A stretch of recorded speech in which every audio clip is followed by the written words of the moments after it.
viewer and students, a very warm welcome to you people. आज हमारा topic है the past perfect tense. Past perfect tense क्या है? इसको उर्दू में जो है पहले माजी मुकम्मल कहते हैं। इसमें एक काम मुकम्मल होता है लेकिन पास्ट में वो काम मुकम्मल होता है। और इसका जो है उर्दू में पहचान यही है कि चुका था, चुके थे या गया था, गए थे वगैरह वगैरह। लेकिन इंग्लिश में इसका जो रूल्स नंबर 1 है, यहाँ पे जो वर्ब होता है तो वर्ब का इसमें यूज़ होगा थर्ड फॉर्म। ठीक है, जितने भी परफेक्ट टेंस है सिर्फ परफेक्ट इसमें थर्ड फॉर्म यूज़ होता है। सेकेंडली इसमें हेल्पिंग वर्ब जो होता है तो वो होगा हेड, और हेड हर किस्म के प्रोनाउन के, चाहे वो थर्ड पर्सन सिंगुलर है या प्लूरल है, हर किस्म के प्रोनाउन के लिए हेड इस्तेमाल होगा। थर्ड नंबर इसमें नेगेटिव जो होगा तो हेड के बाद नॉट आएगा, हेड नॉट। और इंट्रागेटिव में हेड जो होगा इसको हम सब्जेक्ट से पहले लगाएंगे और आखिर में फिर जो है वो क्वेश्चन मार्क लगाएंगे। ठीक है, तो फिर ये हमारा क्वेश्चन बन जाएगी, सेंटेंस हमारा इंट्रोगेटिव बन जाएगा। ये तो थे इसके रूल्स। अब इसके मुताबिक जो है हम सेंटेंसेस बनाएंगे तो इसकी समझ आपको आ जाएगी।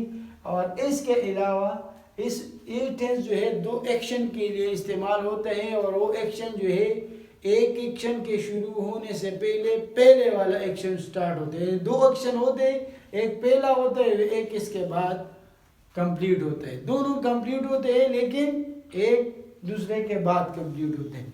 तो सबसे पहले इसमें सेंटेंस सिंपल लिखते हैं, फिर इसके बाद जो है वो हेडिंग जो है उसको आपके साथ डिस्कस करेंगे।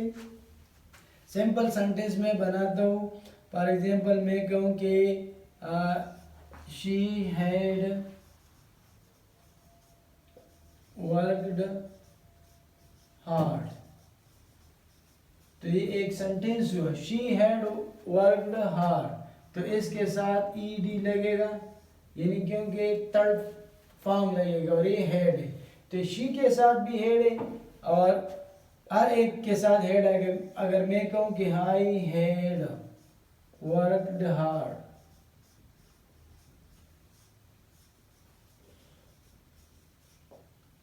ठीक है, तो सबके साथ यही होगा, यही ऑक्सिलरी वर्ब जो है सबके साथ आएगा और थर्ड फॉर्म यूज होगा, सिंपल।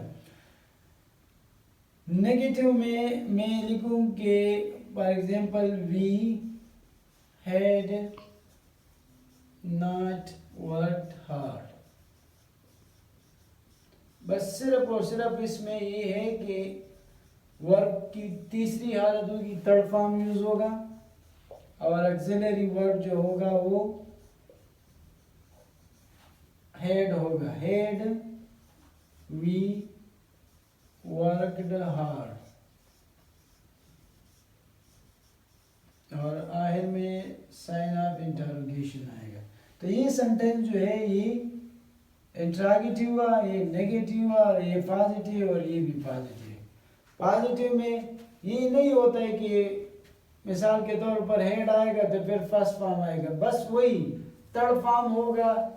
हर एक स्ट्रक्चर में थर्ड फॉर्म होगा, चाहे वो स्ट्रक्चर इंट्रोगेटिव का हो, चाहे वो स्ट्रक्चर पॉजिटिव का हो या नेगेटिव का हो, थर्ड फॉर्म यूज होगा। और सबके साथ हेड होगा क्योंकि ये डिफरेंट प्रोनाउंस है, ये थर्ड पर्सन सिंगुलर है, ये फर्स्ट पर्सन है, ये सेकंड, ये भी फर्स्ट पर्सन प्लूरल है, ये फर्स्ट पर्सन सिंगुलर है, और ये जो है ऑक्सिलरी वर्ब है, और ये वाला जो है ये तो ये सेकंड पर्सन है, सेकंड पर्सन प्लूरल है ये।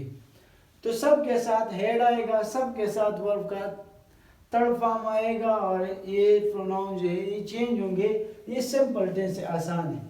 लेकिन अब इसमें दूसरा पॉइंट जो है वो ये है कि इस टेंस में दो काम, दो एक्शन स्टार्ट होते हैं, और एक एक्शन से पहले दूसरा एक्शन जो है वो वाक़या होता है। जैसे कि हम इसके इसी तरह के ट्रांसलेशन उर्दू में बहुत ज़्यादा देखते हैं, और फिर इसमें बच्चे कंफ्यूज भी होते हैं और साथ साथ इसको गलत भी करते हैं। तो इसको ज़रा हम आपके सामने ले आते हैं। एक सेंटेंस में लिखता हूँ, उर्दू में एक ट्रांसलेशन होते हैं कि फॉर एग्जांपल एक ट्रांसलेशन में लिखता हूँ, अक्सर ये सेंटेंस बहुत ज़्यादा आता है कि डॉक्टर के आने से पहले, डॉक्टर के आने से पहले मरीज मर चुका था। ये सेंटेंस बहुत ज्यादा अक्सर एग्जाम में आते हैं। अगर ये नहीं आता तो इस स्ट्रक्चर पे दूसरे सेंटेंस आते हैं, लेकिन जब एक मर्तबा स्ट्रक्चर आपकी माइंड में बैठ जाए, इसको समझ जाए आप, तो फिर आप कंफ्यूज नहीं होंगे। तो अभी देख, ये सेंटेंस जो है ये दो क्लास का है, यानी एक ये है, ठीक है, और एक क्लास ये है। उर्दू में भी ये दो क्लास है, यानी एक क्लास ये है और एक क्लास है। एक क्लास है कि डॉक्टर के आने से पहले, दूसरा क्लास है मरीज मर चुका था, ठीक है। जब हम इसकी ट्रांसलेशन करेंगे तो क्या करेंगे, यहाँ पहले हमने बताया कि पास्ट परफेक्ट से पास्ट में एक काम कंप्लीट हो चुका है, एक कंप्लीटेड एक्शन के लिए हम ये टेंस यूज करते हैं जो कि पास्ट में कंप्लीटेड हुआ हो। तो जब इसमें इसी टाइप के सेंटेंस आ जाए तो फिर अक्सर बच्चे इसमें कंफ्यूज होते हैं, कभी हम इसकी ट्रांसलेशन शुरू करेंगे कि इसकी करेंगे। तो जैसे कि हम बात करें इस टेंस की, तो सबसे पहले जो कंप्लीट एक्शन, इसमें कंप्लीट एक्शन कौन सा है, मरीज मर चुका था कि या डॉक्टर के आने से पहले। तो इसमें कंप्लीट एक्शन है कि मरीज मर चुका था, तो ये एक्शन कंप्लीट है। तो हम सबसे पहले ट्रांसलेशन इसके करेंगे, और इसका जब ट्रांसलेशन करेंगे तो इसी टेंस में करेंगे, और ये बाद वाले का ट्रांसलेशन जब करेंगे तो वो पास्ट सिंपल में करेंगे, इसमें नहीं। ये मिसाल देख ले, फिर आपको समझ आ जाएगी। यानी अगर हम कहें कि मरीज मर चुका था, तो सबसे पहले हम लिखेंगे कि द पेशेंट, द पेशेंट, फिर ये जैसे कि पहले हमने बताया हेड, फिर आएगा third form, the patient had died, ठीक है। अब इसका ट्रांसलेशन हो गया, द पेशेंट हैड डाइड, मरीज मर चुका था। अभी अब आ गया है बिफोर, क्योंकि बिफोर अभी यहाँ पे है, यानी दोनों सेंटेंसेस को बना रहे हैं। बिफोर यानी यहाँ पे इसका काम है कंजंक्शंस का। Before the doctor came, before the doctor, before the doctor केम। अभी इस सेंटेंस को जरा देख, ये वाला केम जो है, हमने ये यहाँ पे आ गया क्या, second form of the verb आया, second form of the verb. यहाँ पे आया third form of the verb, यहाँ पे ऑक्सिलरी वर्ब आया हैड, यहाँ पे ऑक्सिलरी वर्ब नहीं है, ठीक है। तो ये सेंटेंस कौन से टेंस में आ गया, ये आया पास्ट सिंपल टेंस का सेंटेंस है, यानी पास्ट इंडेफिनिट टेंस का, इंडेफिनिट टेंस का सेंटेंस है, पास्ट इंडेफिनिट टेंस, ठीक है। और ये वाला जो है, ये वाला, तो ये टेंस है जिसको हम कर रहे हैं, यानी पास्ट परफेक्ट टेंस। तो ये बात समझ ले कि जो कंप्लीट एक्शन है इस सेंटेंस में, एक कंप्लीट क्लास है, तो उसकी ट्रांसलेशन इसी ही टेंस में होगी, और इसके बाद जो ट्रांसलेशन होगी तो वो पास्ट इंडेफिनिट टेंस में होगी, तो तभी हमारा स्ट्रक्चर ठीक हो जाएगा।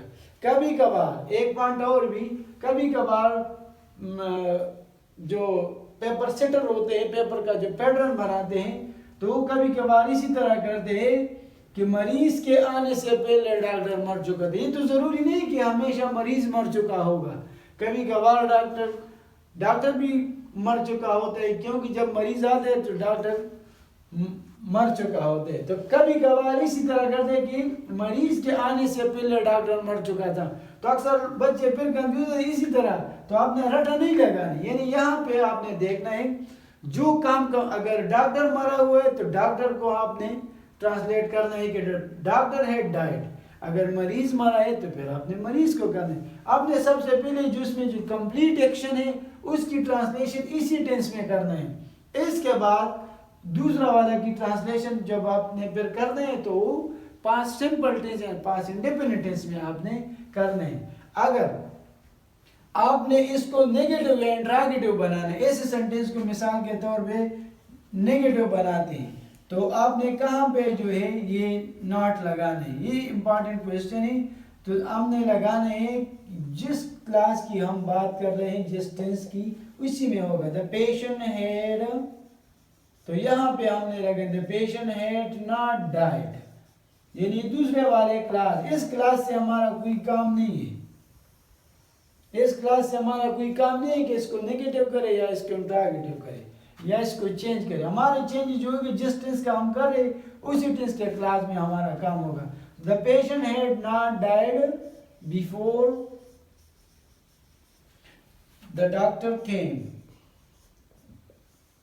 ये थोड़ा कंफ्यूज टेंस है लेकिन आसान है, मुश्किल इसमें नहीं। जब एक मरतबा आपको समझ आ जाएगी, आपका काम इसी टेंस से होगा। ये टेंस कौन सा है? Past perfect tense. ये वाला टेंस जो है पास्ट इंडिपेंडेंट टेंस, इसके साथ आपका कोई काम नहीं। आपने अगर नेगेटिव करना है तो इसी टेंस के क्लास को करना है, अगर इंट्रागेटिव करना है तो भी इसी के करना है। अगर इसका हम इंट्रागेटिव लिखें तो यहाँ पे आ गया हेड, और फिर आपने लिखे कि head the patient died before the doctor came.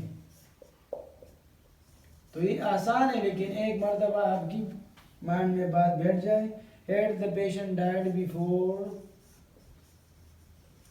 The doctor केम।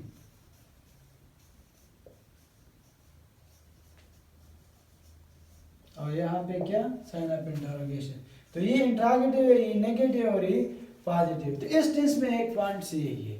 तो ये बड़ा इंपॉर्टेंट है और एग्जाम में जो क्वेश्चन आते हैं तो इस पार्ट से आते हैं। और दूसरा तो आसान है कि बस हेड लगाओ, थर्ड फॉर्म लगाओ तो सब आते हैं। लेकिन कंफ्यूज एरिया यही है, जब बच्चों को कंफ्यूज कर रहे हैं तो ये इसी टाइप के क्वेश्चन करते हैं।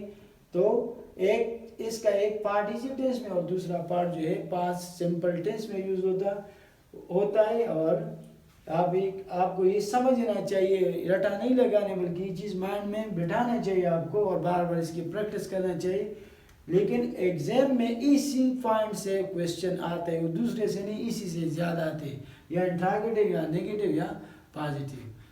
उम्मीद करता हूँ ये आपको पसंद आई होगी और ये आपका हक भी बनता है कि आप इसको बार बार देखिए और समझने की कोशिश करें। Thank you.